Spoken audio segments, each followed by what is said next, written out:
Champions trophy শুরু হতে যাচ্ছে, তবে চ্যাম্পিয়ন্স ট্রফি শুরু হওয়ার আগেই অস্ট্রেলিয়া দলকে লেগেছে অনেক বড় ধাক্কা।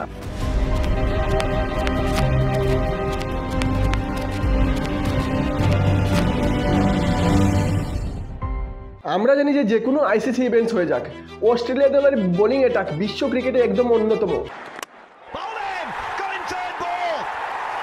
তবে এই চ্যাম্পিয়ন্স ট্রফির আগে কি সেই বোলিং অ্যাটাক আছে? কারণ পেট কামিন্স, জস হেজেলউড এবং মিচেল স্টার্ক বেরিয়ে যাওয়ার পর, অর্থাৎ দল থেকে রুলড আউট হওয়ার পর ইনজুরির কারণে অস্ট্রেলিয়া দলের বোলিং অ্যাটাকের দায়িত্ব কে নেবে এবং কে নেতা হবে বোলিং অ্যাটাকের? এবং মিচেল স্টার্ক, জস হেজেলউড এবং পেট কামিন্স ছাড়া অস্ট্রেলিয়া কি সেই অগ্রসর ধরে রাখতে পারবে? আজকের ভিডিওটি আমরা সেটাই দেখব। তাছাড়া আমরা দেখব যে এই তিনজন ছাড়া অস্ট্রেলিয়ার বোলিং লাইন আপ কি হতে পারে। অস্ট্রেলিয়ার সফলতার বড় অংশ তাদের পেস ত্রয়ী পেট কামিন্স, মিচেল স্টার্ক এবং জস হেজেলউড। মিচেল স্টার্কের সুইং এবং জস হেজেলউডের নিখুঁত লাইন লেন্থ ডেলিভারি অস্ট্রেলিয়ার মূল শক্তি। তাছাড়া দলের লিডার পেট কামিন্স যে কোনো সময় এসে উইকেট নিয়ে নেয়। তার সেই লাকি হ্যান্ড এবং ভেরিয়েশনপূর্ণ বোলিং অ্যাটাক টিমকে আরও শক্তিশালী করে দেয়। তবে 2025 চ্যাম্পিয়ন্স ট্রফির জন্য এই তিনজন বোলারই অ্যাভেলেবল নেই। তিনজন বোলারই ইনজুরির কারণে রুলড আউট হয়ে গেছে। তবে যদি এই তিনজন বোলারই না থাকে তাহলে কারা নেতৃত্ব দেবে? তো আজকে সেটাই আমরা দেখব। তো চলো শুরু করি। তো প্রথম নামটা চলে আসে শন অ্যাবটের।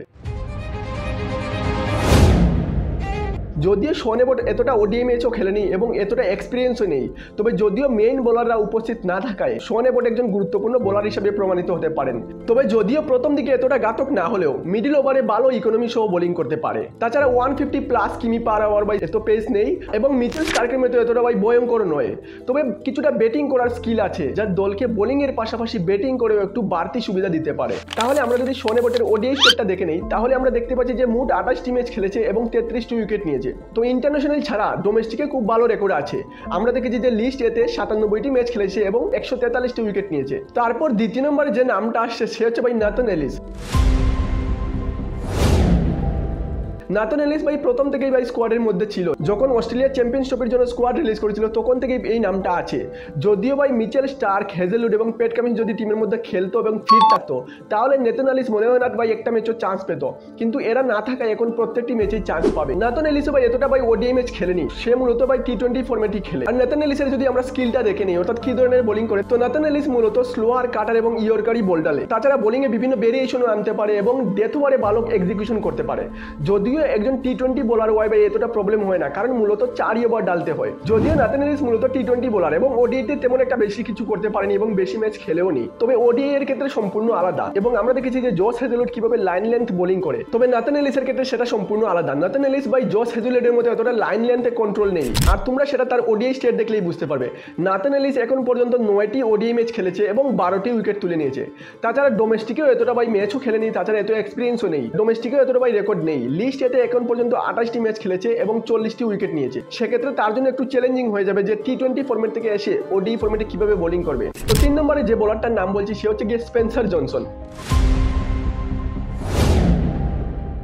তার দিকে একটা প্লাস পয়েন্ট আছে যে সে 150+ কিলোমিটার পার আওয়ার বোলিং করতে পারে এবং অনেকটা হাইট আছে, সেজন্য একটু ফায়দাও মিলবে তাকে।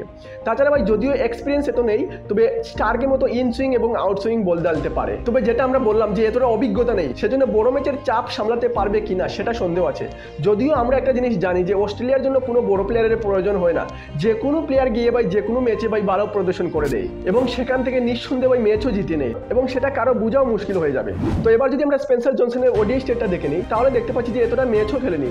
3টি ম্যাচই খেলেছে ওডিআই এবং মাত্র 2টি উইকেটে নিয়েছে। তাছাড়া ডোমেস্টিকেও এত ম্যাচ খেলেনি। ডোমেস্টিকে মাত্র 11টি ম্যাচ খেলেছে এবং 12টি উইকেট তুলে নিয়েছে। হাতে গোনা ম্যাচ খেলেছে এবং হাতে গোনা উইকেটও নিয়েছে। সেক্ষেত্রে অস্ট্রেলিয়ার বোলিং ডিপার্টমেন্টটা একটু উইক আছে। যদিও এই তিনজন ছাড়াও অস্ট্রেলিয়ার কাছে আরও অপশন আছে। এরন হেডি আছে যে অলরাউন্ডার, যে ব্যাটিংও করবে এবং বোলিংও করবে। তাছাড়া আমরা জানি যে স্পিন ডিপার্টমেন্টে এডম জাম্পা মূল বোলার। তাছাড়া ম্যাক্সওয়েল এবং ট্রেভিস হেডও বোলিং করে দিতে পারে। তো এখন মূল কথা যে can they replace the big three.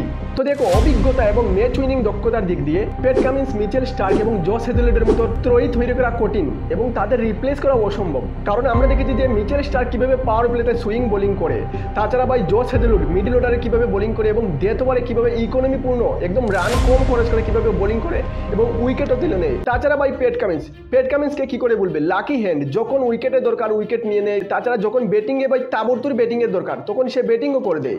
তখন সে প্রয়োজন অনুসারে টিমকে ব্যাটিং করে অনেকটা ভাই শক্তিশালী করে দেয়। তাছাড়া আমরা দেখেছি যে মিচেল স্টার্কেরও ব্যাটিং করার ক্যাপাসিটি আছে, কি ধরনের পাওয়ার আছে। তাছাড়া জোস হেজেলউডও পারে ব্যাটিং করতে।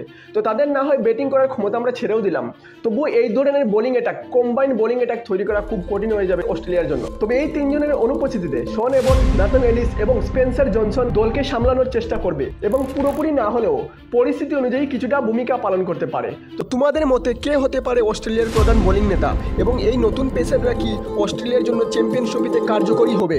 তোমাদের মতামত কমেন্টে জানাও। তো আজকের ভিডিওতে এই পর্যন্তই। ভিডিও ভালো লাগলে ভিডিও লাইক এবং শেয়ার করো এবং চ্যানেলে নতুন হলে চ্যানেলটা সাবস্ক্রাইবও করে দিও। তো মিলছি আরেকটা নতুন ভিডিওতে, ততক্ষণের জন্য বাই বাই।